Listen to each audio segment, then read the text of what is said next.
This is the Spark 9T. Okay, so straight up, the first thing I noticed after unboxing the device is the mirror finish on the back. And immediately, I knew shooting this phone was going to be difficult, with the reflections and all. But in a weird way, I still like the design, and I especially love the case. Please make more of these. Some people have commented that it looks like an iPhone, some say the Nord 2, but really I think it doesn't look like either of them. It does look a lot like the Camon 19 based on the leaks we've seen so far, which kind of reinforces my impression of the Spark series. I've always said that it's kind of a Camon on a budget.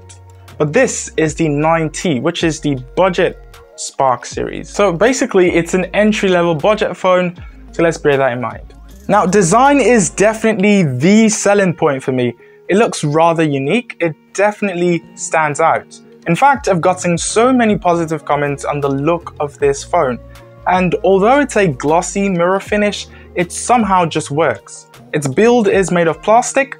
On the back we've got two camera rings, the first housing the main 13 megapixel sensor and the second housing a depth sensor and an AI camera. So it looks cool, but our focus really is on the main camera. Then we have the quad LED flash. There's also the Tecno Spark branding and a stop at nothing text at the bottom right of the phone. We've also got flat sides on here. That's clearly becoming a norm now, and it is comfortable to hold. The fingerprint reader has been moved from the back of the phone to the power button on the side. Above that is the volume rockers. So it definitely does make this phone look more premium. We've got a SIM tray to the left, and it does support two 4G SIMs and an SD card. On the top there's nothing, and at the bottom there's a headphone jack, microphone, Type-C port. Type-C port? Oh my days. In my Spark8 video I complained about the lack of a Type-C port, so I guess it's safe to say that they're watching my videos.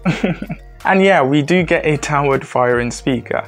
So yes, the rear design is super stylish and is definitely targeted towards young people who would for sure appreciate this. I mean, even Fireboy, who is the new Spark ambassador by the way, seems to really dig the design. One thing I'll add though is that the back scratches pretty easily, so you should definitely use the case it comes with. That would protect it from the scratches, also prevent fingerprint marks and smudges, and still make it look even more stylish. So yeah, the back looks great, and we get basically all the ports that we would want. But when we switch to the front, it's not so stylish. We have a teardrop notch. Now, basically every phone at this price point comes with a teardrop notch, except one I think, so perhaps it's not that big a deal. Aside the notch and bezels, it's a 6.6-inch 720p LCD display with a 90Hz refresh rate. Typically, we don't get a higher refresh rate display at this price. I think there are only two other devices that have a 90Hz refresh rate, and one of those two is the Spark 8C. So definitely glad we've got a 90Hz display here, which should help with a more smoother UI experience. Now, it's set to auto switch mode out of the box, but you can change it to 90Hz always if you want to. Now, as far as the display goes, it's 720p and LCD, so nothing crazy, just about what you'd expect. Colors look good, you can watch YouTube videos up to 2K resolution for some reason, so you do get a tad bit crisper and more detailed videos. It's definitely an okay screen, and 90Hz is the cherry on top.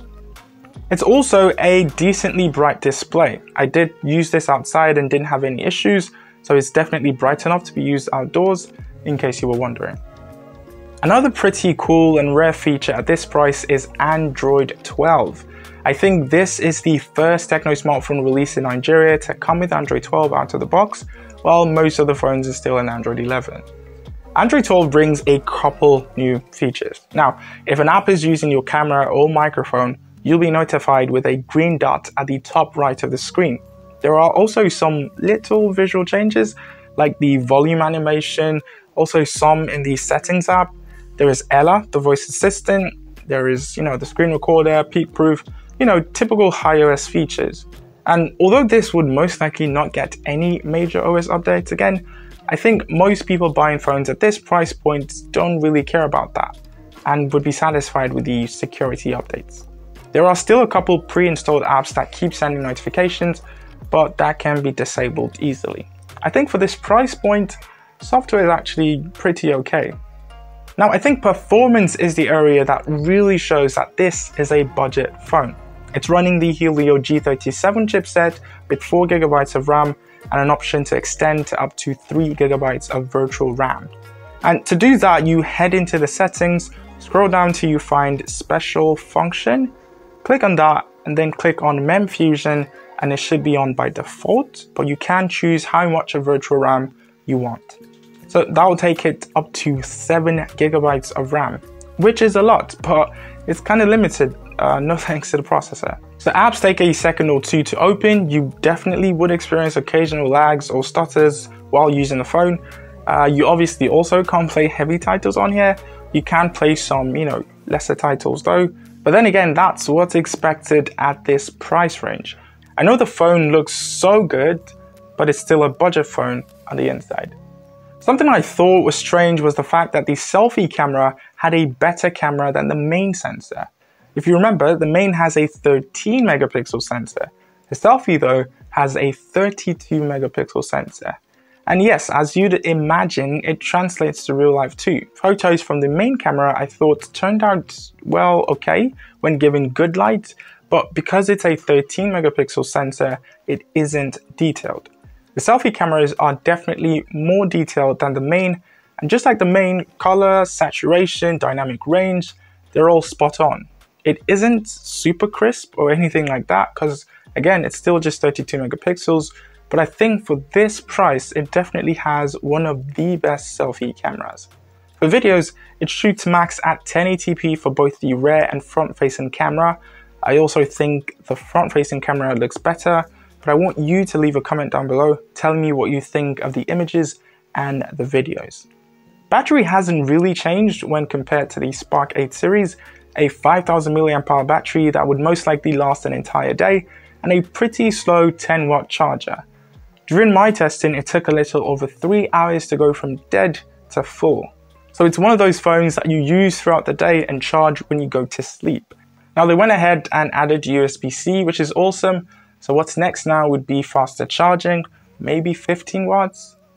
This unit has 4GB of RAM and 64GB of storage and goes for 78,300, while the variant with 128GB of storage goes for 88,000 Naira. So should you buy this phone? Well, if design is so important to you, this obviously checks that. I also think it has one of the best selfie cameras at this price point, but not the main camera. It's also one of the very few phones to come with Android 12, but you want to look elsewhere if you want speed. You can get a better chipset at this price range, or you could spend a little bit more and go with the Spark 9 Pro, which comes with the Helio G85 chipset. Definitely a more powerful chipset, also pretty good for gaming. I think I should be able to get my hands on it, but only if you guys are interested in seeing a video. Perhaps a comparison between the two. You know what, if this video gets 200 likes in the first 7 days, then I would definitely make that. But yeah, those are my thoughts on the Spark 9T. Thank you guys so much for watching, and I'll see you when you see me.